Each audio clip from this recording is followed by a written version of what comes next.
a good time? Everybody feel well informed? Anybody want to take the reserved seats? Say you bought VIP tickets to this event? It's amazing. No matter where I go in the United States, local people will not sit in the front. Just naturally stay in the back. Okay, we got some stuff to give away. By the way, we want to say thank you to everyone that organized this event. Put your hands together for the people that organized this event. Let's say thank you to Alice Lunk and Anani Appella, also Mike Miranda and Charlene Medina, Roy Ho, Department of Health, Holly Pickens, and Greg Pasilio. Give them all a round of applause. And as for today, I'll tell you guys who these people are and more informative. But right now, what I'd like to do is give away something from the Kaua'i Police Department. A get out of jail free.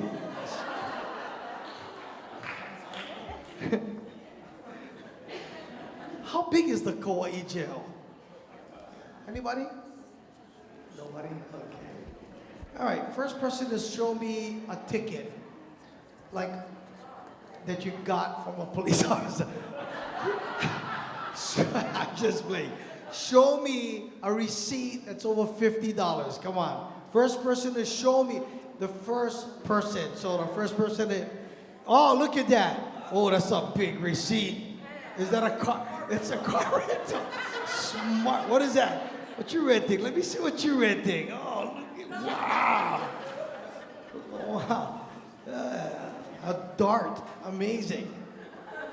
Okay, we got more? We got more prizes? And coming up after lunch, I know everybody's excited about lunch, but what is this? Oh. It's supposed to be a hip hop some sort, I think. Oh. All right. You can figure it out yourself. It's the fun part about getting stuff that you don't know. Just kind of, all right, okay. All right, let's see. Okay, first person, nobody. This is probably something amazing. I just don't know. But the first person to show me a $2 bill, including all you guys in the nosebleed section. You guys can play too. Show me a $2 bill. Oh, look, it's amazing how you put that there. Why? No, everybody does it. Why? Good luck, right? It's like good luck. Good luck. You know what used to be good luck?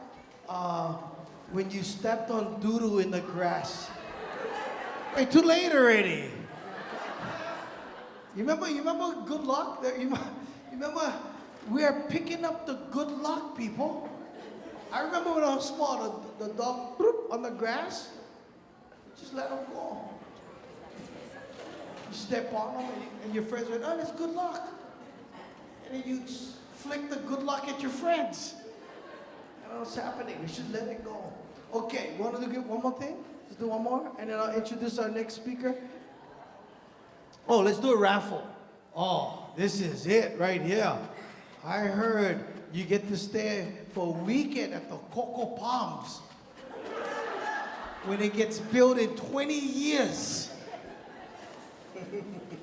Okay, so everybody take out your white ticket, including the people in the back. White ticket. All right. Oh, we get names. Oh, look at this. Aaron. Yeah, you won. Yeah, one of our guest speakers. All right, you won. Okay, this Starbucks can be used in Kunia. Okay, thank you. Yeah, so, okay. All right, are we ready to introduce our next? Okay, all right. Yes.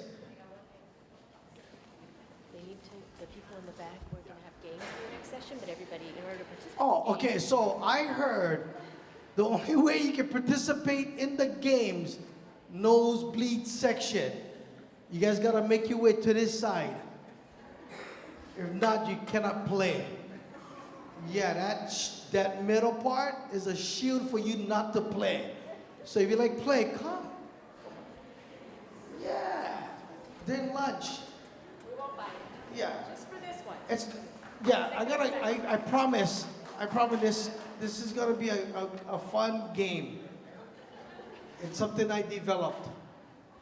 Okay, let's introduce our next speaker and then we'll play a game. Okay, let's see. Oh, Dr. Deb Gamer, where's she? Where's Dr. Okay. Oh, look at you! You just scored.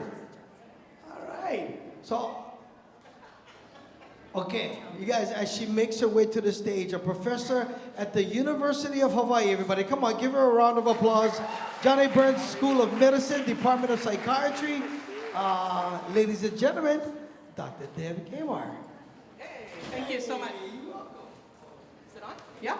Good, we're good. Actually, I brought a team because we wanted to outnumber the people in the audience. So, actually, Chris is going to start first. So, we have two of our most recent sources of strength Kaua'i trainers with us today. So, we're excited to feature them as they make their way to full certification. And we hope that this is going to be fun. So, Maya, the order will be Chris, Maya, and then me. And take it away, Chris. Good morning, everyone. How are you all doing? Let's give a hand to all of our speakers for our leaders coming. I'm super stoked to be here because all the people in this room love Kaua'i and want the best for our communities, and I've only heard really awesome things from all the speakers that have come before. And I really want to hit on some of the things that Tia talked about, because Sources of Strength is really about dealing with the things we know happen in life before they happen. So I really love this program. I've done other suicide prevention trainings before, and I can tell you that Sources of Strength is something that will work in our communities, something that will connect with our young people, something that will provide hope, and something that is radically different from what is normally being offered in the schools. And I know that because part of the training is experiencing what the training is like. And the power of this training is not in the curriculum. It's not in any secret formula.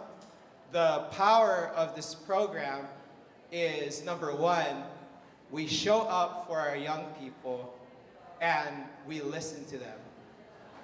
We listen to their stories. And we don't talk about all of the hard, difficult, sad, traumatic things that happen. And they happen all the time. We talk about the things that get us through those challenging times. And we have fun together and we build relationships together. And the most important thing for us to succeed on this island, in this world, is for us to be connected together. And the more we can create those environments where young people can connect with trusted adults and create positive messages for the community of hope and strength, the better we're going to be. So if we could just go to the next slide. Do you have the clicker? Next slide.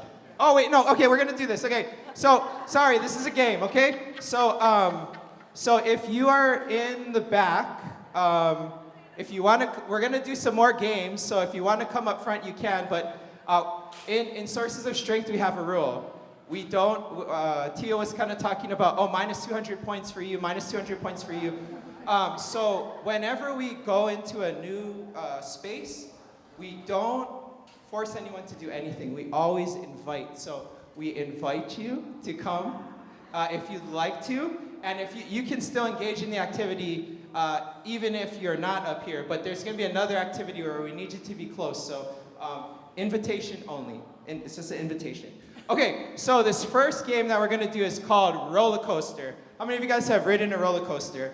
I never rode a roller coaster till I was 16. The closest thing I had to a roller coaster was the, if you live in Honolulu, the zipper. The zipper for the 50th State Fair. That was the closest thing I had to a roller coaster. And I remember a couple times, like I got into the ride and it smelled like barf. So you know it's a good ride. Okay, so I am going to shout out a word, an object, a food, and if you like that, so let's do a practice one, right? So I'll say, I'm gonna say spam musubi, all right? So if you like spam musubi, you're gonna go, woo! You're gonna stand up and you're gonna go, woo! Like that, okay? So that's if you like spam musubi. Now, if you don't like spam musubi, you're just gonna sit in your chair, expressionless, and you're gonna hold your arms crossed like this, okay? And then if you don't care either way, then you can just sit there and you can go, yeah. All right, so let's try. So if I'm gonna say something, if you like it, you're gonna stand up and you're gonna go, woohoo! If you don't like it, you're just gonna sit there silent with your arms crossed. And then finally, if you don't care either way, you're gonna go, and then you're gonna say, meh. Okay, let's try this. All right, peanut butter. Okay, jelly. Peanut butter and jelly. All right. Let me see if I can get. Anyone like Star Wars? All right. All of you guys, I gotta get your numbers. I love The Mandalorian. All right. One last one. Okay. Who's? Was it? It's Denver and Heat, right? They're playing in the. Okay. Denver. Okay. Not a lot of Denver fans. Heat. Some Heat. Okay. Maybe no basketball fans. Anyway, thank you for playing that. So we're gonna move to the next slide because I know we don't have a ton of time. So I want to tell a story about. So they teach us to tell this story when we're explaining sources of strength, and I'm gonna use. I have had the privilege of having a lot of mentors in the community. And one of the mentors that I've had, her name is Auntie Ginger. So I'm just gonna use her name to honor her, right? So. This is a parable. This is not a real story. So Auntie Ginger, she lives in her community. Every day, Auntie Ginger walks along this waterfall. Every day. She has a beautiful walk, very calming. It's good for you walking. And one day, she's walking and she hears somebody screaming in the water. So she's awesome, right? She's fit. She jumps in the water, pulls them out, saves them. The community is happy. Everybody's happy. Oh my God, we saved a life. Amazing. The next day, she's walking again, and there's another person drowning in the water.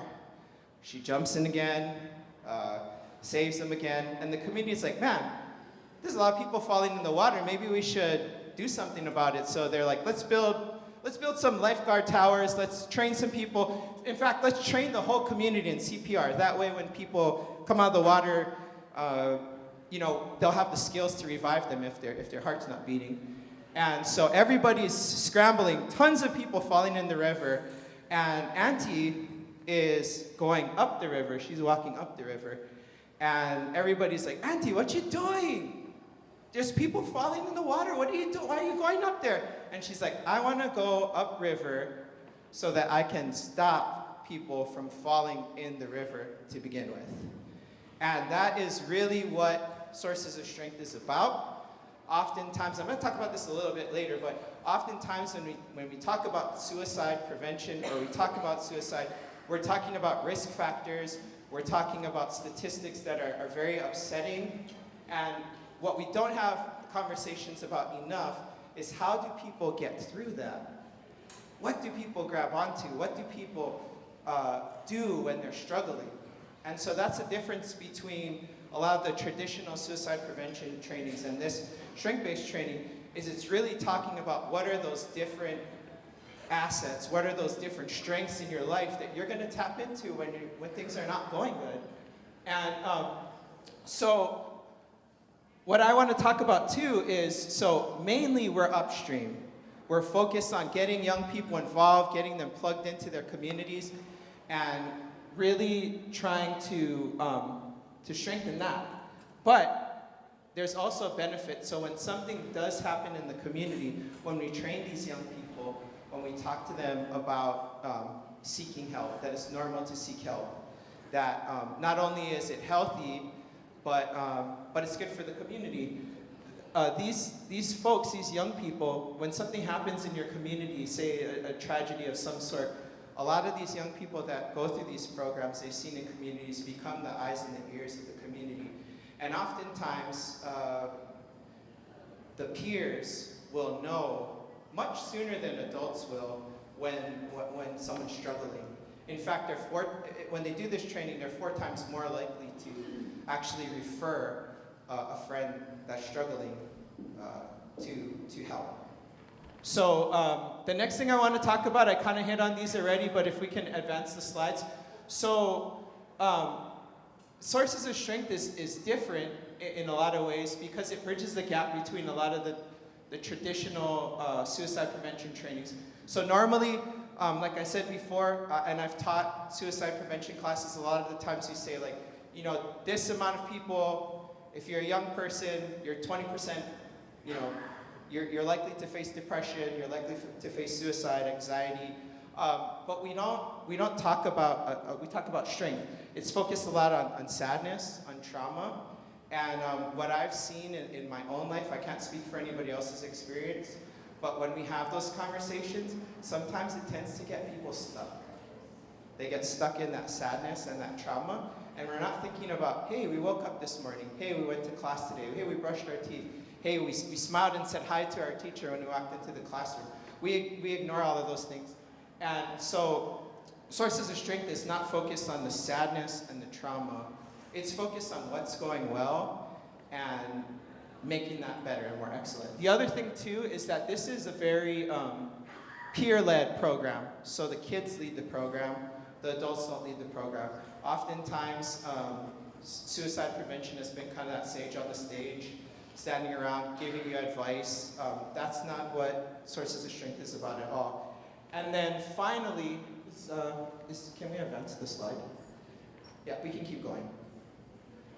And finally, a lot of the times, like we train kids to be like, if you see your friend and they're not doing well, if they're not eating, if they look depressed, if they look angry, if they look withdrawn, talk to them and ask them a question. Instead, we are encouraging young people to tap into like, who are the positive friends you have? What are the activities you enjoy doing? Who is a positive role model in your family? Who's a mentor that reaches out to you? And I think getting kids to focus, and young people and the community at large to focus on these strengths is something unique that a lot of programs are not offering. So we can go to the next slide. So how this works is number one, we know because the Kaua'i Resilience Research Project was done here. What is the number one thing to support young people? I just yell it out. What is one what? One supportive adult, one positive adult. So the foundation of this program is having adult advisors that invest in the kids. We know that works because they did the study right here. Positive adults, that's the first thing. Next, we get peers together. We don't just want popular kids, we don't want just student council kids, we want the nerds, we want the drop, we want everybody. So we go into the schools, we ask, can we get a diverse group of students together? And the reason why we want the group to be diverse is because we want this group of young people to have an effect on the rest of their community. And then finally, we teach them about the 8 protective factors, and we do games, and we talk about things, but really, we want them to create positive messages that will go out to the community. And that's the next thing that happens. And then finally, through messaging those things, we see population level change for young people, because not only are they spreading messages of hope, the normality of seeking help, but they're also creating dialogue. So one thing that I heard recently in the news was that, you know, the number of people calling the helpline has skyrocketed. I think it's like 58,000 or something like that, the amount of people calling for help. And we might think that that's a staggering statistic, but in another way, hey, that's 58,000 people that are asking for help, and that's a good thing. And we want to normalize that it's not something that's shame. We don't have to be hila when we're struggling. But what we need to do is we need to be connected so that when we're struggling, we can look to the person to the left of us or to the right of us, or we can pick up our phone and we can text somebody and say, I'm not doing good, I need help. And creating the conditions for that to happen can transform generations, because I don't know if anyone's ever lost a family member to suicide. I actually never in a million years imagined that it would happen in my own family. But it did. And scariest thing in the world to know that someone so close to you is suffering. But you know what? That person, that family member, they reached out for help. And because of that, they're here today. And we need to think about it that way. We need to think about it that way. We're creating the pathway for people to seek help and to tell them you're strong enough and you're good enough. And what is it? That kind of people like me. Anyway, that's it. That's what I'm covering, and then I'm gonna hand it over to Maya, and I think we might do a game or something. Thank you. Aloha, everyone. Can I ask everyone to please stand? Just going to get you to stretch a little bit. And since we didn't do any breathing this morning, I'm going to have everybody take a couple deep breaths. So we're going to breathe in through our nose for a count of 4, hold, and breathe out through our mouths for a count of 4. You can close your eyes, get comfortable, shake it off a little bit. All right. In for a count of 4 through your nose. 1, 2, 3, 4, hold. Exhale through your mouth. 1, 2, 3, 4. Let's do one more. Make sure you're breathing all day today. Inhale through your nose. 1, 2, 3, 4. Hold. Exhale through your mouth. 1, 2, 3, 4. All right, that gets us centered. So I am actually going to be introducing the wheel and talking about the definition of sources of strength today. And then we'll do a little game. So sources of strength is exactly what it says. It's pretty simple, right? I mean, we've all seen the Kaua'i wheel, and actually we've altered the sources of strength wheel to now match. We've created a Hawaiian language one, so we can make it more relatable when we're training youth on Kaua'i, as well as adult mentors. So when we're training youth, we actually call them peer leaders. And Deb is going to talk a little bit more about the statistics in a little bit, but we want them to be empowered, right? We want them to be encouraged that they can be leaders, whether they're an outlier, they're not the most popular kid in school, they're not in band or whatever, but there's somebody in each group. And we remember those groups when we were in high school, right? And in middle school now. You know, you don't always have to fit in to be a leader. So those are the kids that we're trying to reach to do this training with here on this island. So we recently got trained. It was a week-long training with a couple people at KCC and Little Kalani Trust, and those are our partners. So we're hoping to spread that message on the island. So if anybody would like to take that half-day training, whether it's in the community or in school, please reach out to one of us, and we'd be more than happy to come do that training, and it's free. Okay, so I'm going to talk a little bit about the definition. This is a strengths-based upstream prevention model. It's evidence-based.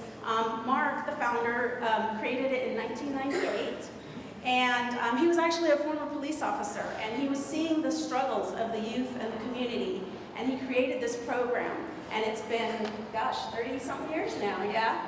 So it's really successful, and it's national, and they have probably a team of about 50 to 100 employees that travel the country and do this training. So we're trying to get it established here on Kaua'i, and Chris and I call ourselves the SOS Kaua'i Task Force. So we're just going to go with that.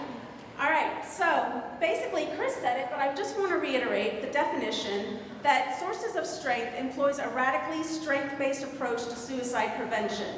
You know, we're not just talking about risk factors, but again, those protective factors. What do you have rather than what you don't have, right? Oftentimes when we're feeling down, we tend to think about things that we don't have or what we want, right? We think that's going to make everything better. Oh, I wish I had money. I wish I had a car. I wish, oh yes, those things help. But in terms of mental health and well-being, think about the support systems that you already have, okay? All right, so that's a little bit about the definition, and we're also going to leave out some material during lunch for you to pick up, some journals, some anxiety strips that are textured to help you cope when you're feeling anxious or depressed or things like that. So there'll be some resources out in the back during lunch. So I'm going to introduce the wheel. As you can see here, family support is the orange piece of pie on the wheel. And so I just want to ask everyone, who has a positive family support in their life? Okay, so more than half the room, right? And oftentimes here in Hawaii, right, it's not just biological family. It's your Hanai family, it's an auntie, an uncle, a friend. So remember, it's not just biological. It can also be somebody else in your support system that you consider family, okay? All right, So family support, we want to think about that as not just by blood or by choice, but there are people who support, nurture, and care for us. And I also just want to share that you may be that source of strength for someone else, right? Or sometimes when we're in this helping profession as a social worker, I often am so much in work mode, I'm like, okay, I'm giving, but then, we don't often see the success story, we don't often see the end result, but you are a source of strength to someone, and someone on this island is a source of strength to you, right? It could be a text message. My best friend lives in West Virginia. I text her when I'm feeling, or I might just send an emoji, and that releases it, right? So think about that in terms of family support. Okay, what about positive friends? How many people in here have a positive friend that they think of and that they may reach out to? Right, so a majority of us have a positive friend. A positive friend, oh, this is in yellow. It's hard to read, but somebody positive in your life, right? That's there for you unconditionally. You can just call, text, write, hang out with, get coffee, and just be yourself with, right? Somebody that accepts you for who you are. Okay, the green piece of pie is mentor. Chris and I consider Dr. Deb our mentor, but we all have mentors, right? How many of you have a formal mentor in your life? So it could be a professional, it could be a friend, that social worker friend, a supervisor, yes. So we all have somebody that mentored us. I wish I had known as a younger person when I was going through college and grad school to have an official mentor, because now I mentor people and I find it really rewarding for me as a mentor, but I can't imagine, and I'm hoping that the mentee is also getting something out of that. So we just wanted you to be mindful of that it's good to have a mentor as a social worker in this field, but it's also good to be a mentor to someone else. Giving is also very rewarding in terms of mental health and self-care. All right, the next blue piece of pie is called healthy activity. So healthy activity is a little different than like physical health and mental health. So how many of you maybe have a healthy meal once a day? Or, okay. How many of you meditate? Journal?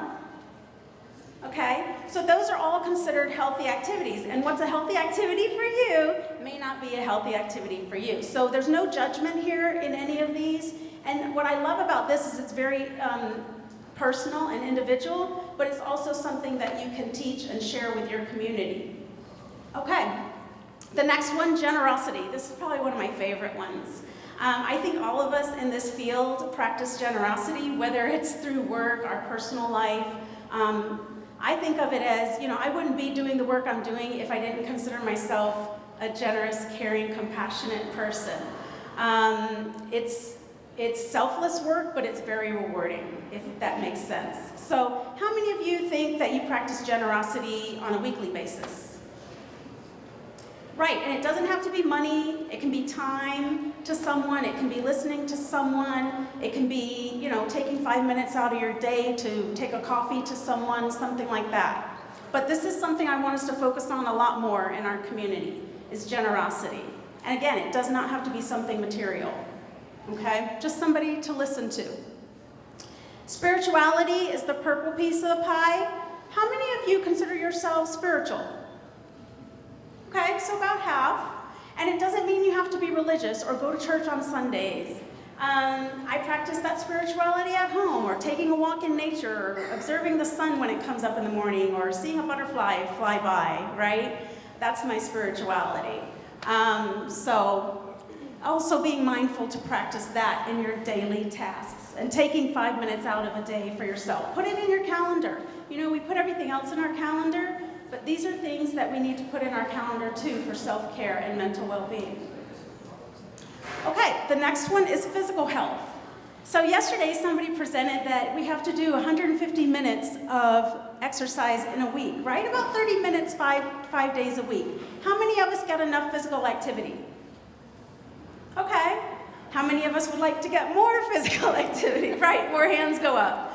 So again, this is another one that we can focus on. And just because something is not a strength for you now does not mean you can not make it a source of strength, okay, for you or for someone else. All right? Grab a partner and go for a walk during lunch once a week even. okay? All right, the next one, mental health, which we've been talking about all at this conference, right? So mental health, it's all about getting that support that we need, and we all do deserve to get that help, and not only when you're struggling. This is a daily struggle. Even as a provider, as Tia was talking about, that burnout and self-care, and we have to vent to family members sometimes. Yes, we all do have those social worker friends, but mental health is critical because, again, Tia, I totally agree with what you're saying. If we don't fill our cup, we're not going to be able to pour into somebody else's cup. So mental health is very important as a part of a healthy lifestyle, and even just getting together with that trusted person. Put it in your calendar. Make it make it a part of your habit, your routine, because if it's a part of your routine, you're going to make it happen. You will manifest that, right? Okay, get that Starbucks, get that fruit, get that in you, okay? So that is the wheel, and we are going to play a brief game. So if I could get everybody to stand up. All right, so you're going to have to move a little bit because this is definitely a partner activity. So what we're going to do is the first row is going to face to the row behind them, and then the row behind them is the third row will face to the fourth row, the fifth row will face to the sixth row, and so on.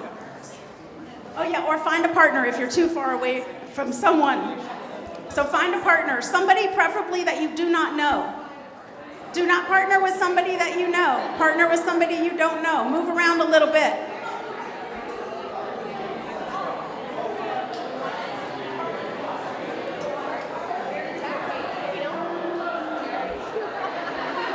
All right.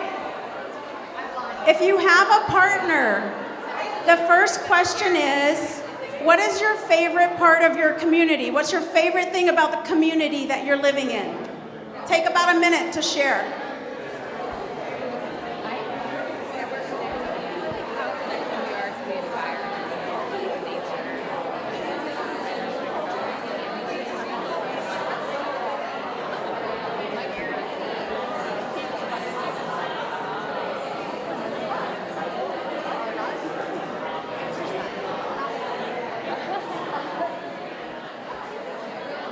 Okay.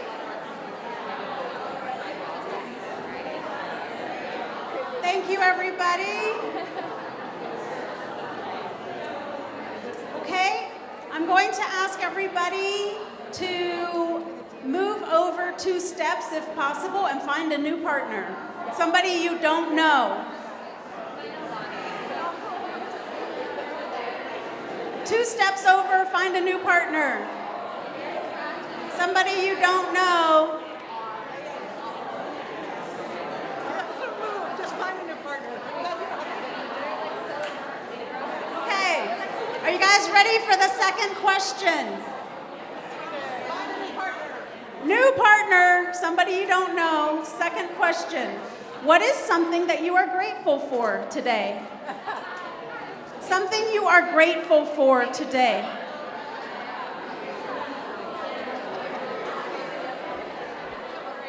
Okay. Okay, find a new partner. Somebody you don't know. New partner, last question. In 5, 4, 3, 2, 1.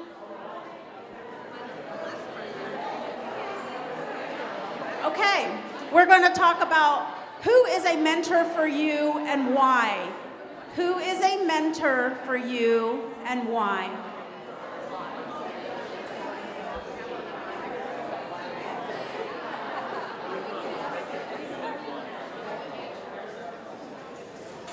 So what was important about that was sharing. I think so many times we all get so busy, or we think we're so busy, and a way to avoid sometimes is standing on our phones scrolling or saying, oh, I have to go, I have this, I have that. But taking a few minutes to chat with somebody face to face. I miss the old days of real conversation. Nowadays you see somebody, a couple sitting at a table at dinner and they're both on their phones. I'm like, are they texting each other? What's going on? Like, how come we can't talk to each other anymore? Yesterday they were talking about putting that phone aside, having those family dinners, having, potlucks at work, or just sharing with each other. So the whole point of that was sharing. Okay, so thank you all for your participation, and I'm going to hand it off to Dr. Deb, who's going to go over our data. I always get the fun jobs. So, I think the key thing about the Sources of Strength program is that we're really looking for at least 1/3 of the time spent together to be about sharing. So typically we would do it in circles, and this wasn't, we had a whole different idea, but people were able to get up and move, and you could see people were engaged in that conversation, and all you need is a few starter questions, and then just go from there. It just takes off. So this data is just to say we tried this out on the west side of Oahu. We were in Nanakuli and Waianae and all of the communities surrounding that area because we met at the schools. And what we found was this is just the start. So one of the things that Maya was saying is that we really build from our strengths, right? But where were their starting strengths? And this is just to show you that people came to the table with a lot of strengths. So we know we have strengths in our community. And so you can see in the first one, 72% were able to name people. They talked about people. We actually did this through drawings. So it wasn't like listing in a survey. They drew these pictures and we captured it from there.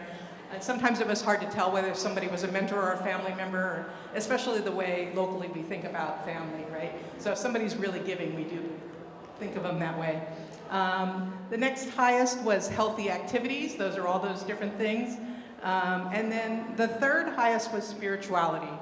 And so again, that can be a religious spirituality. It can also be connection to nature, the Aina, right? And it can also be that thankfulness and that we feel, right? So, and mental health was really high. So, and that, again, that was the starting point. We actually saw a decrease in about almost 30% decrease in thinking about suicide and having a plan after 1 year. Okay. Woohoo, okay, so this looks totally complicated, right? But it's not, it's super simple. Sources of Strength is based on a social network theory. And what does that mean? We're social creatures. We had social health at the start of this, right? Everything that we do is in a social context. And so this is a 5th grade classroom, but it could be anywhere. It could be here. And so you can see the way people are connected. And the bigger the circle, and the more lines are those connections. So the more lines that go into somebody, the more people that they're connected to. Let me see if I can, oh, there it is. So, so here you can see all these lines coming into this person, and then maybe you have, 2 groups, and in this group, this person knows every single person in the group. Same kind of over here, you have a lot of really connected, they know all the group members. How many people here know somebody, when you came into this conference, you knew somebody already here? Yeah. So we all have a connection, right? How many people knew more than 10 people? Anybody? So a few people knew more than 10. They're probably these, right, these central members. But we also have folks that go between 2 different groups. So those are here, we call them bridges. And then we have a few people that are kind of on the outside, not a whole lot of connections, but still connected. And then folks we often consider, they're like off on their own, right? Oops, I forgot to do that. I was using the, oh. Okay. So this is that same kind of graph when we were looking at it for what's happening with suicide. And so if you see something that's dark red, that's a bunch of people connected that have made an attempt. And if you see yellow, those are people, the smaller dot means maybe they're alone in terms of thinking about suicide, and if it's darker, they've thought about it. And so what you'll notice here, so this is somebody thinking about it. you can see, look at all these supports that are around them. So maybe they're thinking about it, but they have not made an attempt. And then if you look at here where there's red, there's fewer connections, right? Fewer connections, and also another person that has attempted. So we don't know that. It's sort of like birds of a feather flock together. Are people connecting with other people because of that? Do they find other people like that? Chicken, egg, and you know all about chickens here. But you know, which came first, we're not really sure. So how is that connection being made? But people are finding each other. And so overall we see that generally in the more connected areas we have a lot more yellow, and then in the least connected areas we have a lot more red. And so we often think of contagion, right, especially after COVID. We think of contagion as like this negative thing, spreading illness, spreading disease, spreading suicide, all of these types of things. But we can actually, oops, too many dots. Okay, we can actually think about it in a positive way too, right? So the green dots, those are our adults. We have to look at this as an intergenerational topic because suicide is too big for youth to handle.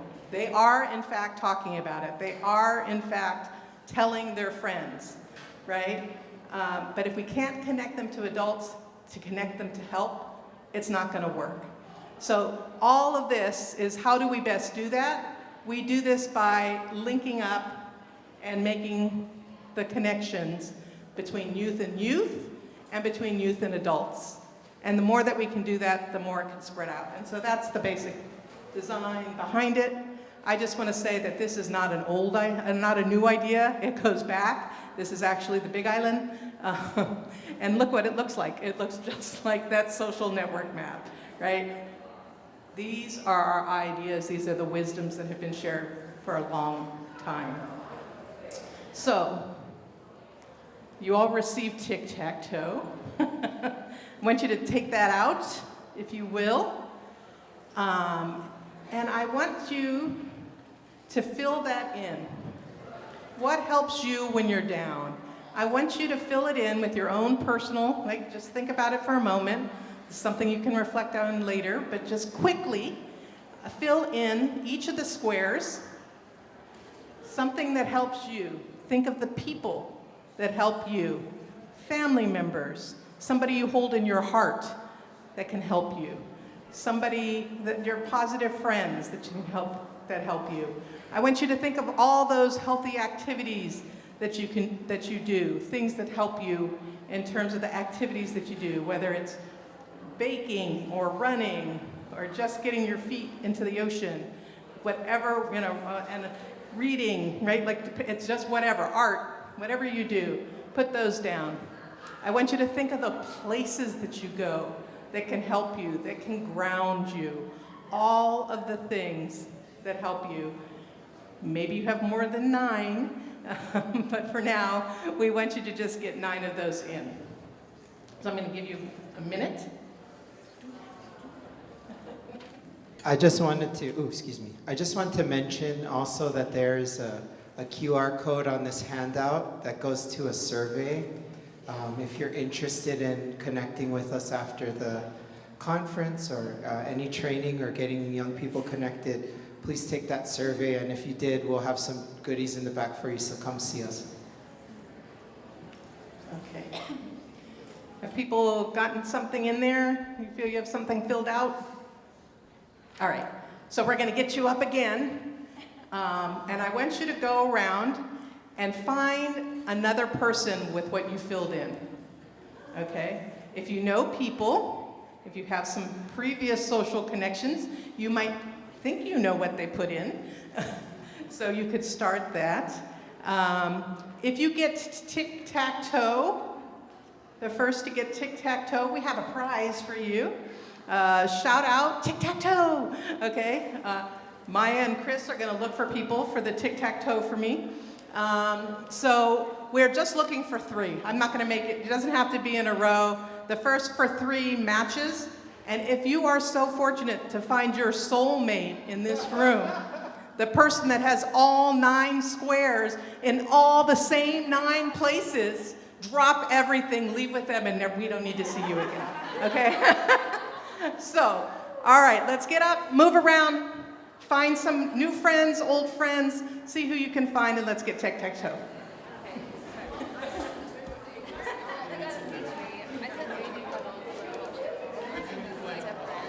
Up and finding folks. You're finding folks. We got a winner! Come on, give you a second.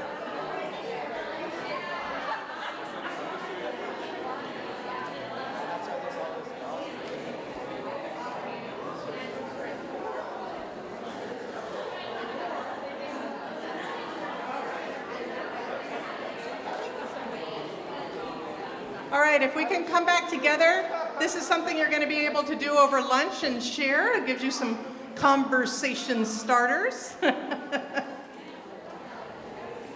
we can come back. Oh, we have called somebody. So, as Chris alluded to, one of the things that we're doing is we're rolling this out statewide. And on Kaua'i, it's going to be done in community. In many places, it's being done in schools. Hawaii has taken a more community-based approach than a school-based approach. So we do have a few schools. But overall, no big surprise. This type of approach lifts people's spirits. You only had a very small taste, but I hope that we left you with that. Any final words from you all? I guess if you're really interested, we're really just starting this up. So if you can take the time to connect with us or fill out the survey, we really want to get this off the ground, and we have people that are really excited to try it. The other thing too is I see like a group of like younger folks back here, all the energy in the room. Where are you guys from? Are you a group or? Woo! All right, Waimea High School? Oh, you guys are a health club? Hey, you guys just heard Josh Green gonna pay for your education, yeah? Let's give him a hand, everybody. So I guess I want to say one more thing. So I want to be a nurse, and instead I went to pre-med and totally was horrible at it. But thank you for seeking seeking a vocation in health to care for our keiki and our community, and we wish you the best. And look around, you have all these people who can mentor you. Make friends today. But thank you guys. My wife is a teacher at Waimea, Mrs. Molina. I don't know if you guys know her, but that's why I cheered when you said Waimea, because my wife teaches over there. But anyway, and then to you mentors over here, look for these young people, have lunch with them, talk to them. And if they want to go into physical therapy, find a physical therapist for them to connect with. Let's give them all the opportunities to succeed, because Josh Green said they're coming home. Thank you, everybody. Thank you for your attention today. We hope it was fun and interactive. We wanted to get you up out of your seats. And we are definitely a source of strength here on Kaua'i. Kaua'i itself is a source of strength and a model for the other islands. So let's keep that going. And there is a job fair component to this conference as well, so make sure you hit that up. And also, I'm with Haleopio, and we are also having an open house back to school event. I'm giving away 200 backpacks with school supplies on July 29th. So please come on out for that. And if anybody would like to partner and table, please come on out and contact me for that. So please enjoy the rest of your day. I believe we have one more speaker before lunch. I'm not quite sure. But thank you again for your time and attention.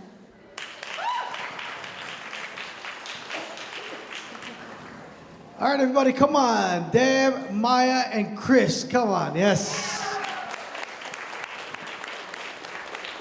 I told Chris we're definitely going to hook up, because one of the things, and why I like doing these events, because my brother committed suicide when I was 21 years old. He was 18. And I think I really wanted to not really talk about it, but I realized maybe like 25 years ago, as my popularity started getting up there with comedy, it was important for me to talk about it, to help me. But then when I started to talk about it, I realized how effective that was and how much people needed to hear that and how much people they need to share. So thank you guys so much for that. Let's hook up. Let's do something together. Okay.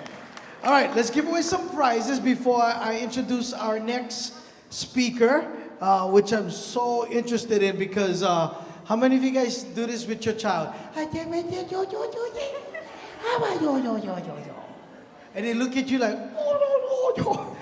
We're going to find out that you're really helping them out. You really are helping them out. Like, there's so much. I told her that I follow babies because babies are so smart. They pick up on so much. I used to like read to my son when he was like 2 years old, and I used to freak my friends out because he used to listen to audio tapes, follow along, but he would memorize it and read. So they would come over and I go, you watch my son, he's 2 years old, and he would read big dinosaur books. And they were like, wow, he's a genius. But like, if you move him fast, he would follow, he would know. But like, amazing how, you know, with the right attitude at an early age and showing positivity and amazing things can happen. So, Aaron, are you ready to talk about that and how we are already affecting our children at a very small age? So I'm going to turn it over to you because I'm interested. Everybody, put your hands together for Aaron. And let me give her like a little, okay. Aaron Lasardo, everybody. Okay, you go get him. Okay, Aaron's going to go to the stage. And I will give away stuff after.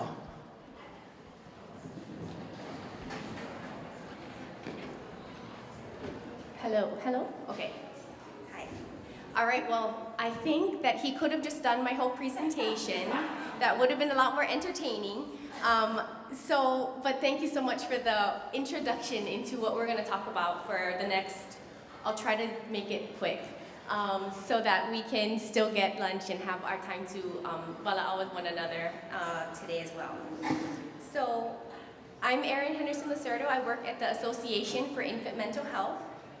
And I am a licensed clinical social worker, so I saw a couple of my social worker friends here today, really hoping to share with you all today about infant and early childhood mental health, as well as some different ways that you can become involved in the field of infant mental health as well.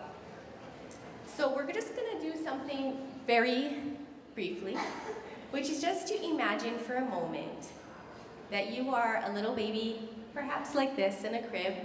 I have to just say that we actually have a baby in the room. I'm so excited to say that I just met his mom earlier today. See, it worked out. The universe knew that we needed to be here today. But babies are with us all the time, right? And so often we forget about the experiences of babies.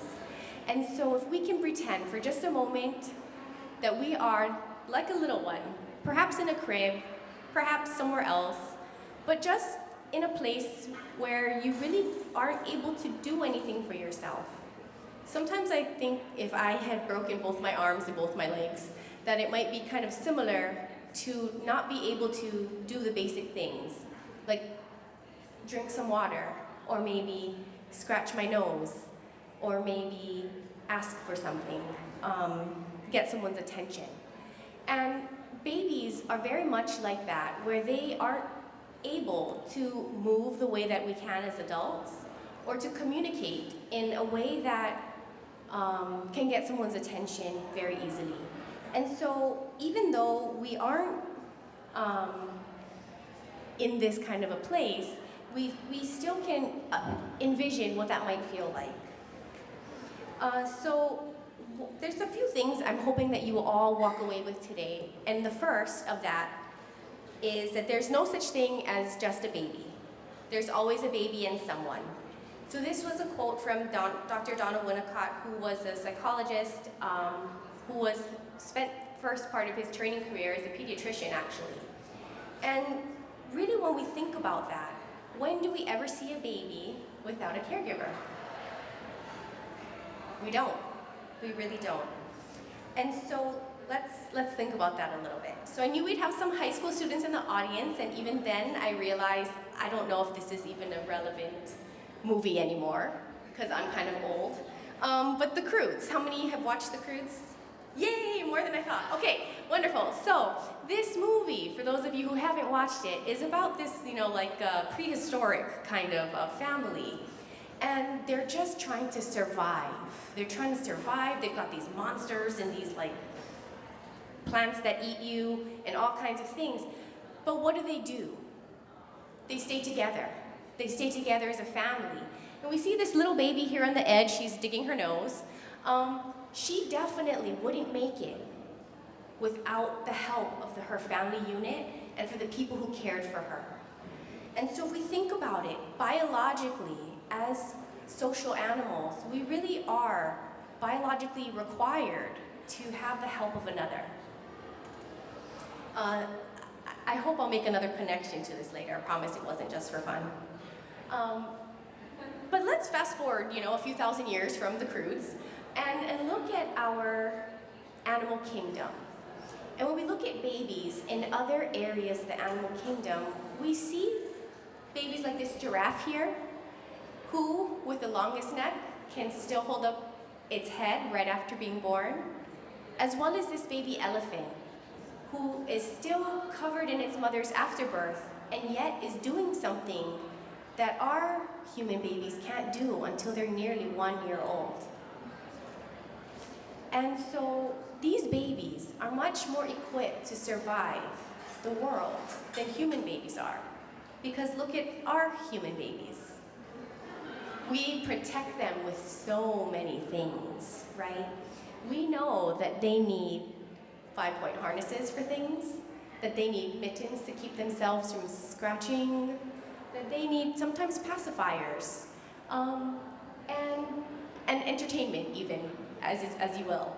But babies really are these premature organisms, essentially, that really need somebody to help them to make it. Without an adult, this baby wouldn't make it at all, wouldn't make it very far. And so it's really important for us to remember that it's not just a baby when we think about children. It's always the baby and the world that they exist in. And the world that they exist in is their caregiver.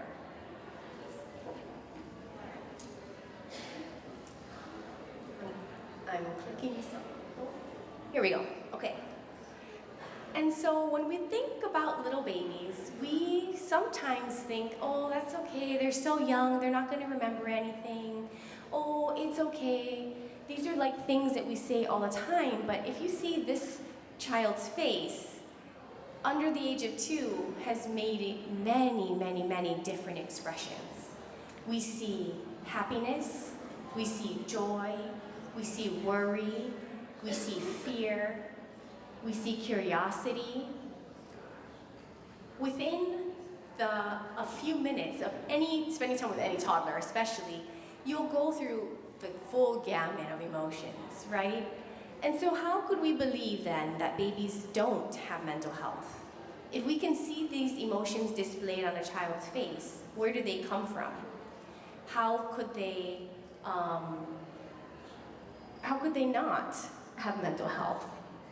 And so when we have these babies going through all these emotions, what they're really struggling with though is like what to do with those emotions, what to do with those feelings, and that's really where a caregiver comes in. And so I wanted to bring you to a definition of infant mental health. And so infant mental health is the optimal social, emotional, and cognitive well-being of children 0 to 3, developed by secure and stable relationships with nurturing caregivers. And so one of the important things that I want to point out in this definition is that there's a tie to caregivers. That development happens within the relationship that a child has with its caregiver. And so when we think about mental health, we think about how we did a few exercises this morning. We got a chance to think about who mentored us, to think about the different activities that we do that are healthy. At that age, you're able to do things independently on your own. You might be able to make it, you might be able to make it without a caregiver. But babies, there is no chance for them to make it without a caregiver. So their mental health is 100% dependent on the caregiver and their environment around them. So this is why it's really critical that when we're working in the field of infant and early childhood mental health, that we aren't just looking at babies. We aren't just looking at babies all by themselves, because really we need to look at them through the eyes of their caregiver and through the experiences that they're having. And so we all thrive in these nurturing and safe relationships, and our babies, they really do need the same. When babies feel safe, they can then develop the attachment and bonds that they need to create healthy relationships that will last them a lifetime. And so we're going to next talk about those relationships that help them to develop. So the second thing to remember today is that when babies have safe and nurturing relationships, they can become healthy and resilient adults. And so if we remember, right, first that a baby doesn't exist all by itself, that a baby needs a caregiver, well, we don't just need any caregiver, we really need a caregiver who can help us to develop healthy and resilient. And the reason why this is important is because the first few years of life have an incredible impact on brain development. And so before a child turns 5, 90% of its brain has already been structured, kind of put together. There's of course things we're gonna learn. We've learned things since we were 5 years old. However, a lot of that framework, that foundation is set. And so the question is, what are we putting into it?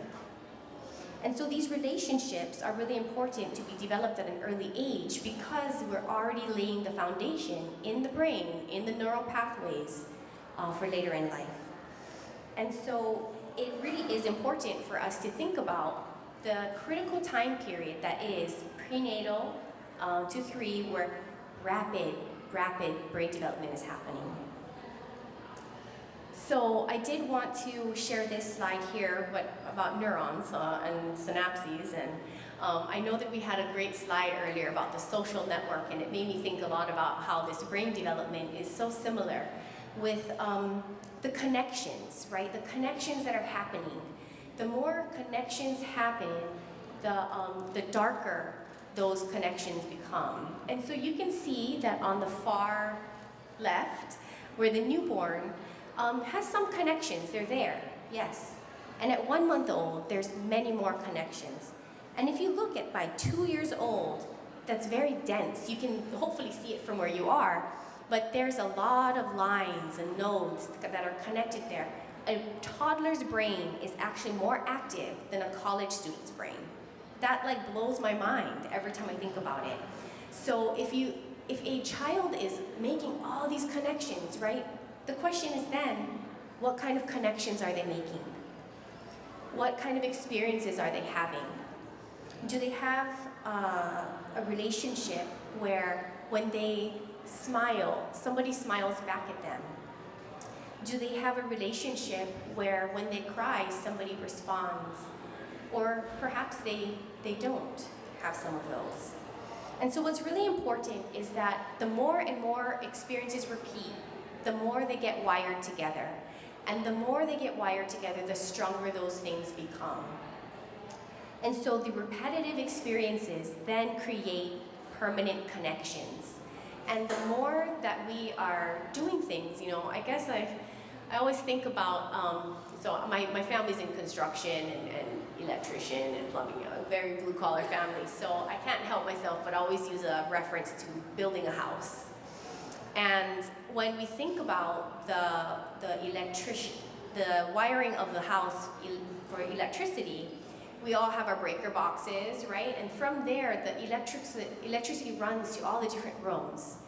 And we know that the stove needs a little bit of a bigger wire. We know that the water heater needs, you know, all the different things that require more energy. We put stronger connections there.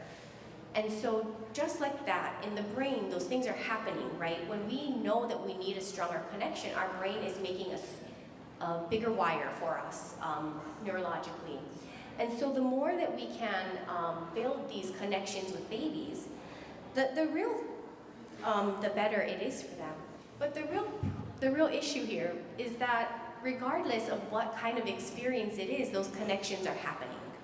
If they're healthy experiences or unhealthy experiences, those connections are still going to happen in the brain for the baby.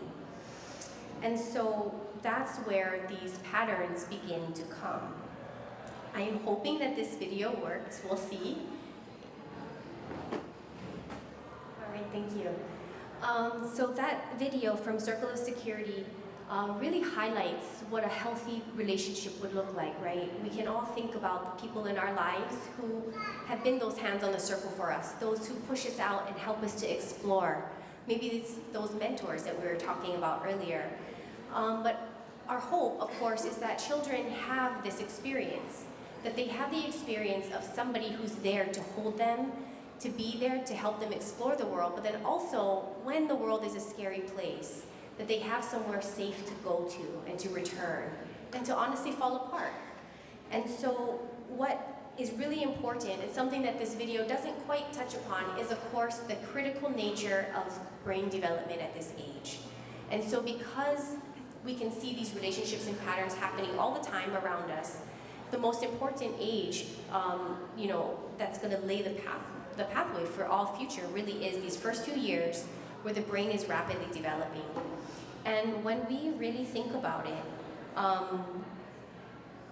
all the patterns that we're seeing, we see lots of cycles. And so I'm going to talk next about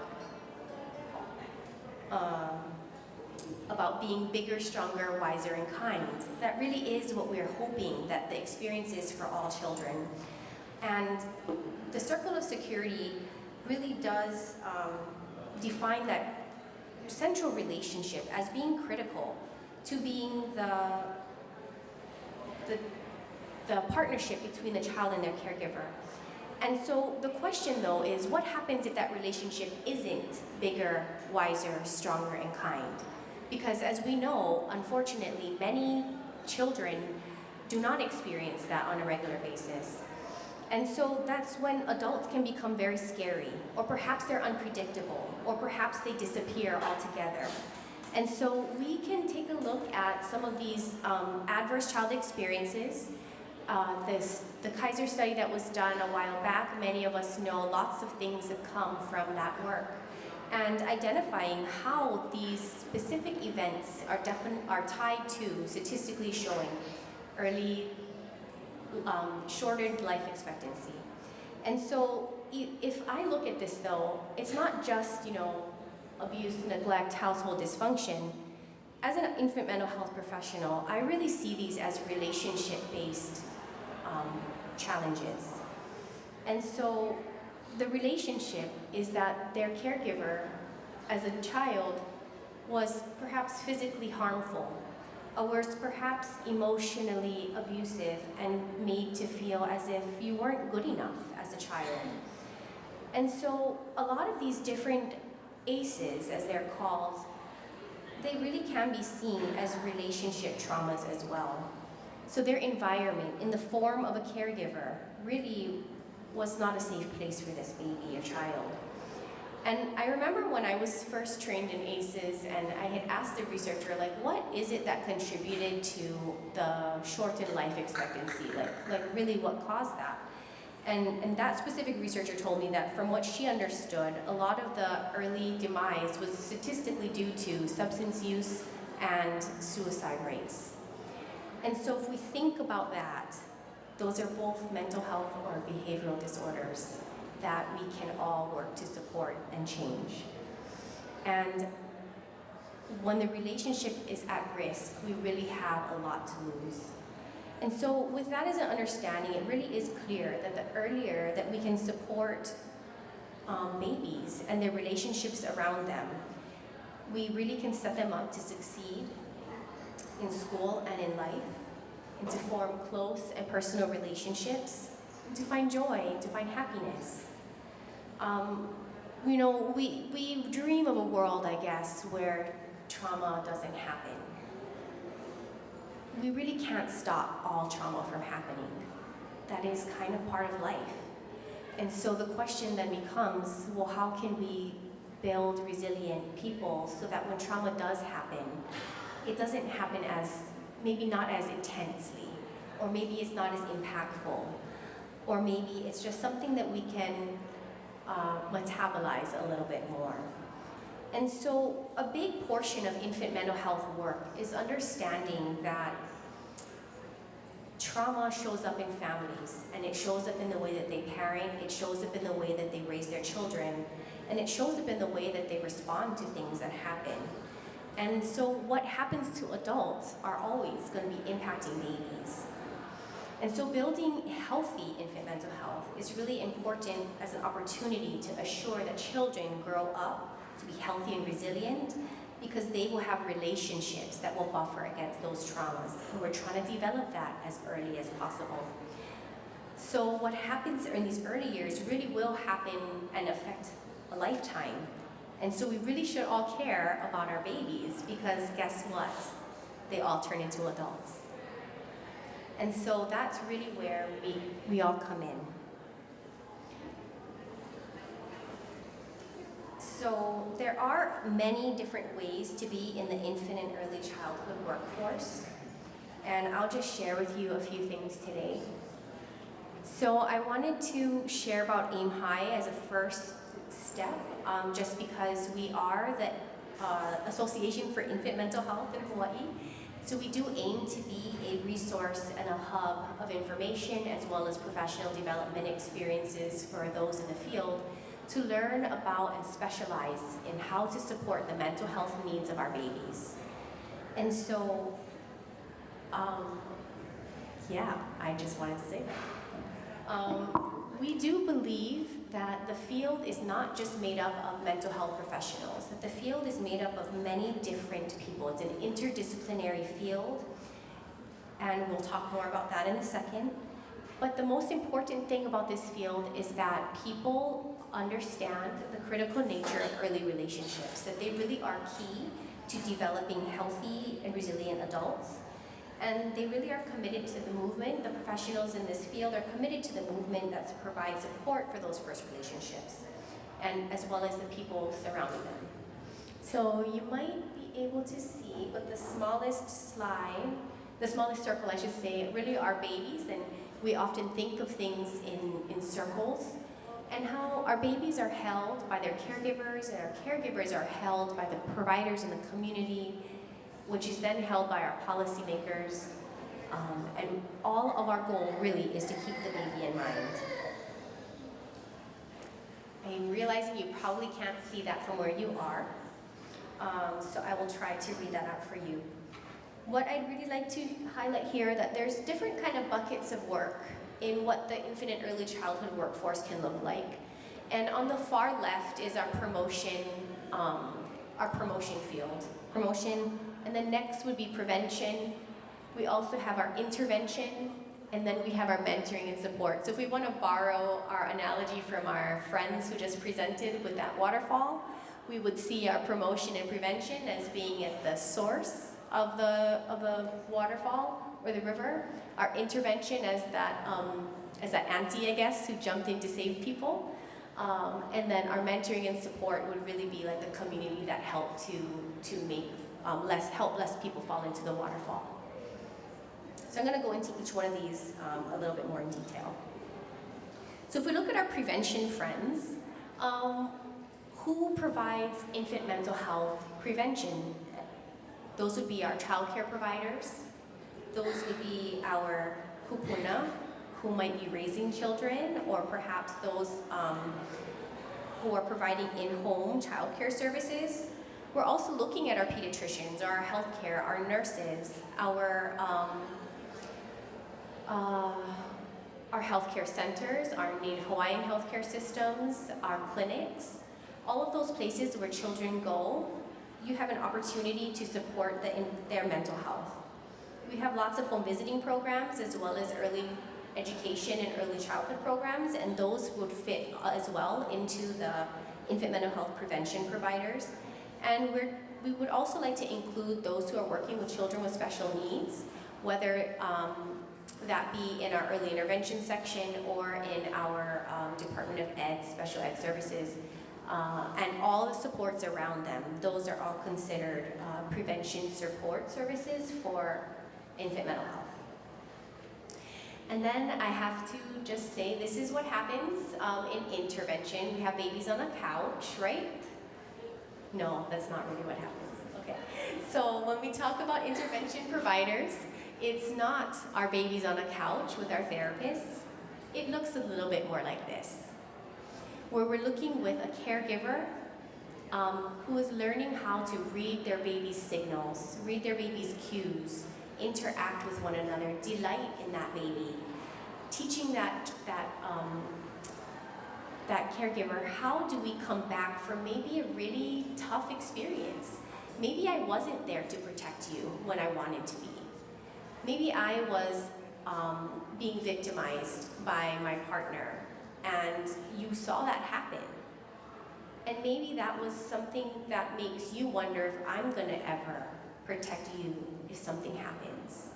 And so these kinds of things are examples that you might work through while in a session with a therapist, perhaps, to repair that relationship. Because remember now, our goal is to create that healthy attachment cycle where the child can feel safe, can feel nurtured, can feel cared for. And when there are ruptures in that relationship or when things happen, things that we can't always prevent, then this is how we can work to make those a little bit more, a little bit less, I guess, traumatizing and impactful. And so lastly, we have our infant mental health, I call them mentoring providers. And this is really those who are working on what we call our more macro sphere of influence. And that really goes to provide support to the field. And that looks like, we're talking about how do we build in organizationally, how do we build in self-care? Well, an example of that is to provide reflective supervision for your staff, or to receive your own reflective supervision so that you can be the best version of yourself when you show up to work.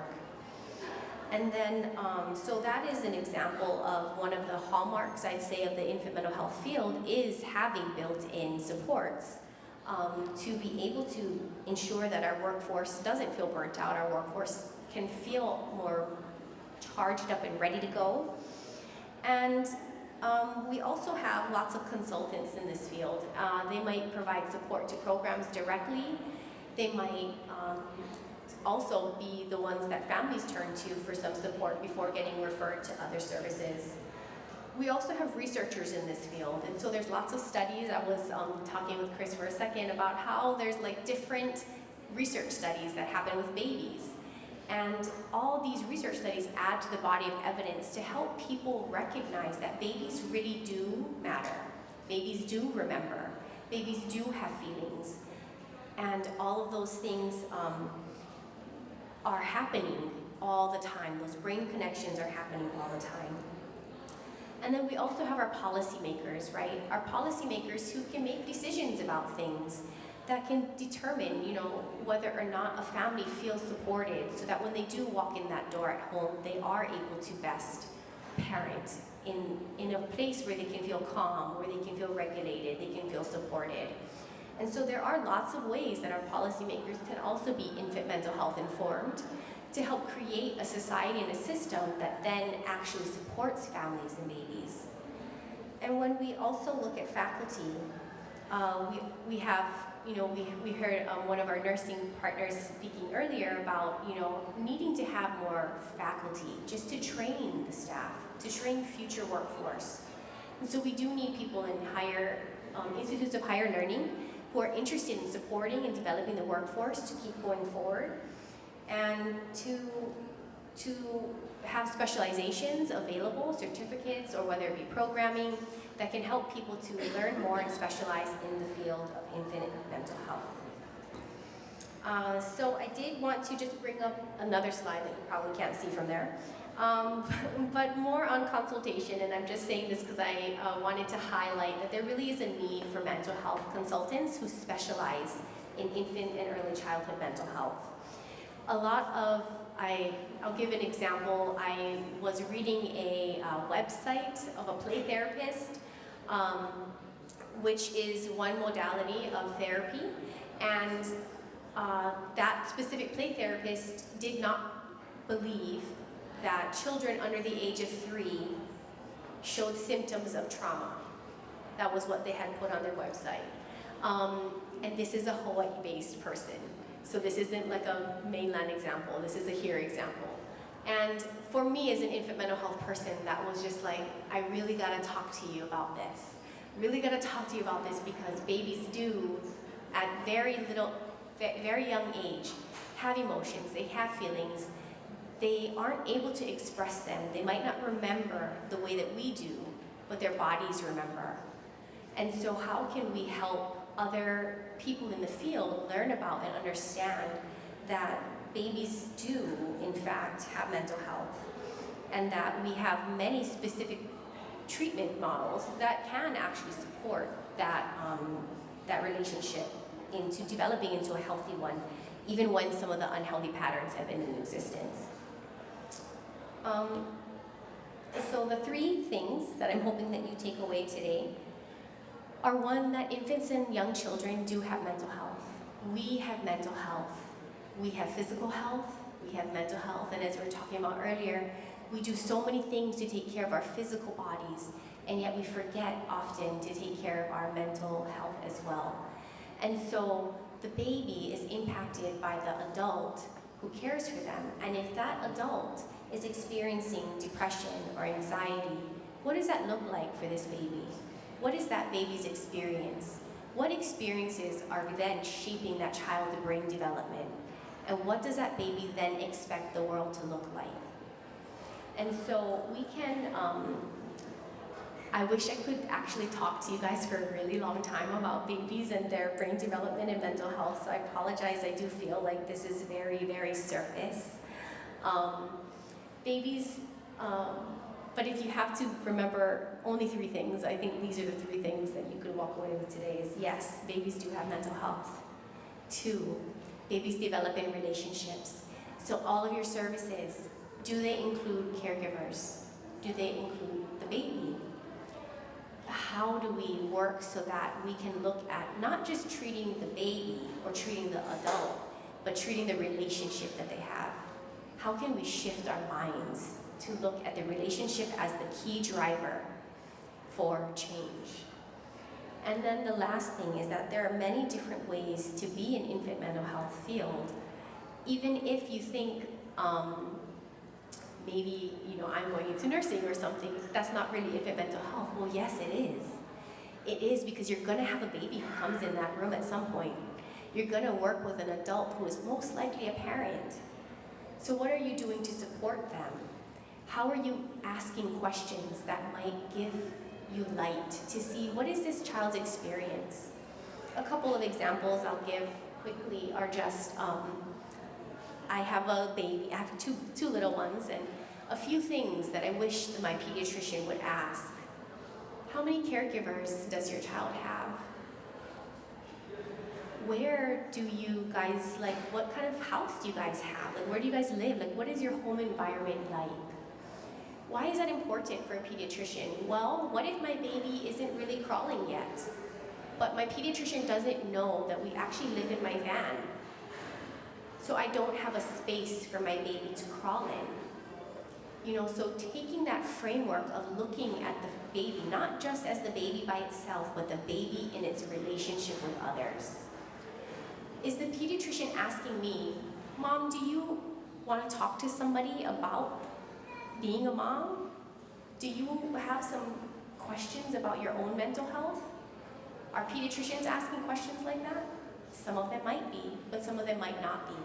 And so we would want a world where our pediatricians, for example, not just them, it's just my example for today, but where they look at babies not just as babies, but part of a unit, and that what's happening in that unit is going to impact what's happening in front of them in that baby's development.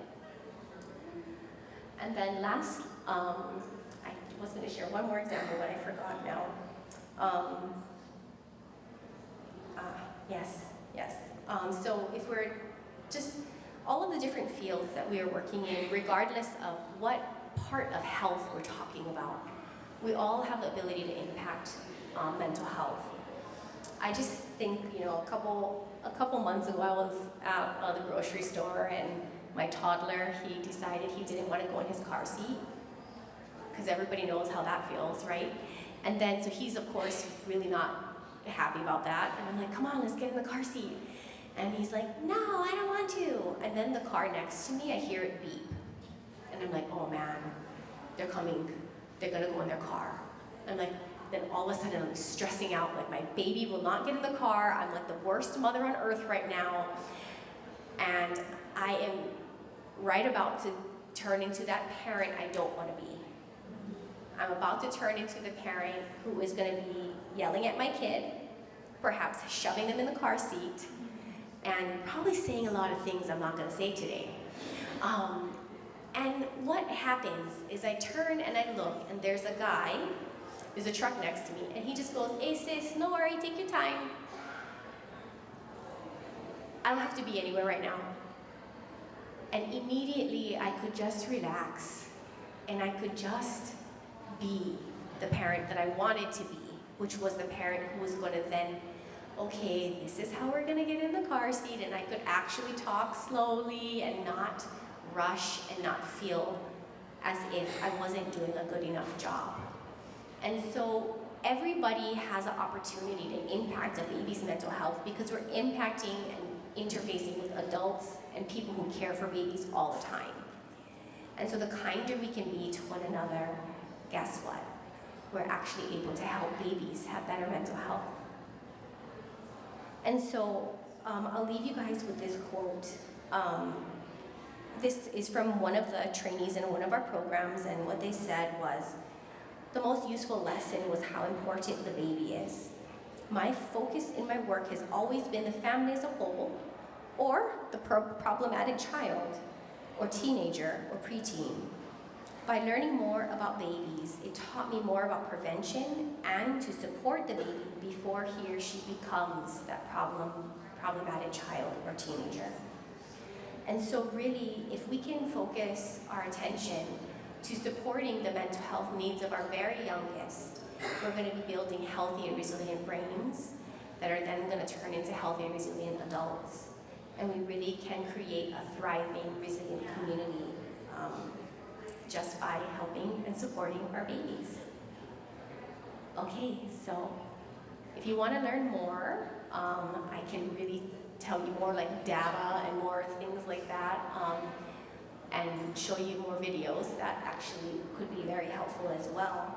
But I really would like to invite you to learning more about how you can become involved in infant mental health. There's lots of training programs that are happening right now. And if we have any therapists in the room who want to learn how to better work with babies and support families, I really invite you to reach out. We do have some opportunities that are coming down the pipeline that we'd love to include you in. We really need some more providers here on Kaua'i. I get calls all the time. So I really do hope to connect with more of you. And just really thank you for being here, for being part of this work. And yeah, I guess that I will end it there. Thank you. All right, everybody, come on, give it up for Erin Henderson Osardo, everybody. Good job. Okay, so lunch is already starting, so you can get your lunch. You can come back here and have lunch in here, and maybe 20 minutes into lunch, give away some stuff. Huh? Yeah. Okay, by the way, there's lunch for everybody, so go get lunch. If you ordered vegetarian, might not have, yeah? If not, there's grass outside. I'm just joking. No, so we have lunch. So go ahead and grab, but before we go, go get the lunch. I got another swag gift. If you can, let's see, show me an out-of-state ID. Out-of-state ID. Oh, look, see? Yeah. What is that? What? Is that Hawaii? I said out-of-state. Out-of-state. Oh my God, that's. Anybody have an earpiece? Just joking. You know what? I just take it. My God. I know, that's all right. Okay, everybody go get lunch. Go get lunch and then come back, sit down, and go ahead. Oh, look at the high school students, the first one, just running. Go get lunch, go get lunch. And then please join us back here. We'll have some fun. We'll have some fun.